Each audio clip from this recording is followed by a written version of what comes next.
So while writing the set, we do not repeat the elements and order does not matter.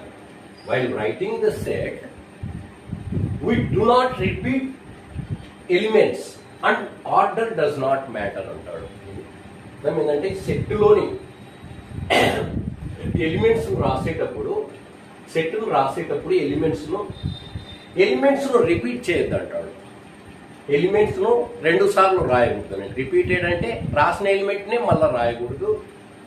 మరియు ఆ క్రమం అనేది దానికి అంత ప్రాధాన్యం లేదు. ఆర్డర్ అనే దానికి అంత ప్రాధాన్యం ఏం లేదు. ఏ విధంగానే రాయొచ్చు నువ్వు ఆర్డరు.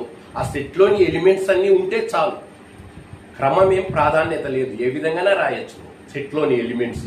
ఎగ్జాంపుల్ తీసుకుందాం. The set of all letters forming the word school is అంటే ఈ స్కూల్ అనే ఈ వర్డ్ లోని లెటర్స్ అన్నిటిని కూడా ఒక సెట్ గా రాయమంటున్నాడు. ఈ వర్డ్ లోని లెటర్స్ ను సెట్ లోని ఎలిమెంట్స్ గా రాయమంటున్నాడు. ఒక సెట్ గా రాయమంటున్నాడు ఈ లెటర్స్ అన్నింటిని కూడా. అప్పుడు చూడండి ఇక్కడ ఎస్. ఇంకా మనము సెట్ లో రాసేటప్పుడు అన్ని లెటర్స్ అన్నింటిని కూడా కామాస్ తో వేర్ చేస్తాం. ఎలిమెంట్స్ కామాస్ తో వేర్ చేయి. ఎస్ రాయ్ comma C comma H comma. Next ఇక్కడ చూడండి ఓ రిపీట్ అయింది ఇక్కడ ఈ వర్డ్ లో. ఇక్కడ రిపీట్ అయినా కూడా నువ్వు సెట్ లో రాసేటప్పుడు ఎలిమెంట్ గా రాసేటప్పుడు ఏం చేస్తావు అంటే రిపీట్ చేయకు, దాన్ని ఒక్కసారి రాయి ఓ. Next L. ఇంకా దానికి ఫ్లవర్ బ్రాకెట్ లో రాయి. ఫ్లవర్ బ్రాకెట్ ఆ ఎలిమెంట్స్ అన్ని కూడా. ఇంకా ఇక్కడ నుండి చూడండి ఇక్కడ మళ్ళీ ఆర్డర్ మార్చినాడు. ఇక్కడ ఇప్పుడు ఈడుండే ఆర్డర్ ఇక్కడ లేదు చూడండి.